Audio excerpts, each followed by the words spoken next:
الصوم لله يجزي كيف شاء به نحمدہ و نصلی علی رسولہ الکریم اما بعد بسم اللہ الرحمن الرحیم۔ معزز خواتین و حضرات، السلام علیکم ورحمۃ اللہ وبرکاتہ۔ میں آپ کی خدمت میں حاضر ہوں پروگرام سنہری باتوں کے ساتھ، اور آج کی مجلس میں شوال کے 6 روزوں کے بارے میں کچھ مسائل آپ سے عرض کرنے ہیں کہ آیا ان روزوں کے لیے شوال کا پہلا حشرہ یا درمیانی حشرہ یا آخری حشرہ؟ پہلا مسئلہ یہ ہے کہ یہ شوال کے مہینے کے کس حصے میں رکھے جائیں، اور دوسرا مسئلہ یہ ہے کہ آیا یہ مسلسل روزے رکھنے ضروری ہیں یا ان میں وقفہ بھی جائز ہے۔ تو پہلی بات تو یہ ہے کہ نبی کریم صلی اللہ علیہ وسلم نے فرمایا ثم اتبعوا 6 من شوال، پھر 6 روزے رکھے شوال کے۔ نہ پہلا حشرہ متعین فرمایا، نہ دوسرا حشرہ متعین فرمایا، نہ تیسرا حشرہ متعین فرمایا۔ لہٰذا پورے مہینے میں سے جب بھی چاہے روزے رکھ لے۔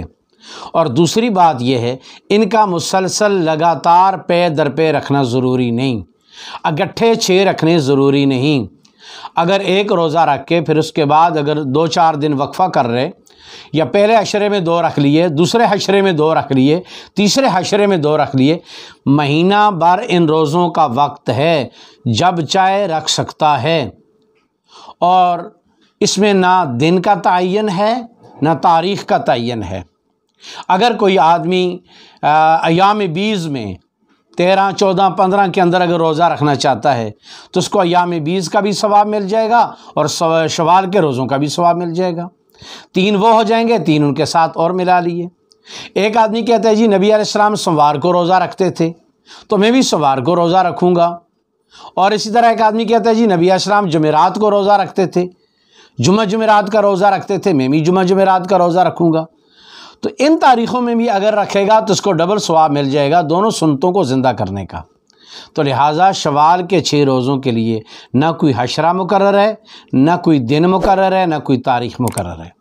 ہاں پورے مہینے میں 6 روزے جب چاہے رکھ لے، اللہ پاک اس کو 2 مہینوں کے روزوں کے برابر ثواب عطا فرمائیں گے۔ اللہ تعالیٰ ان مسائل کو سمجھ کر عمل کرنے کی توفیق نصیب فرمائے۔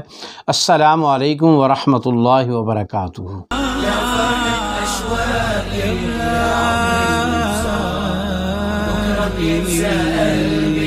كل أيام الصعب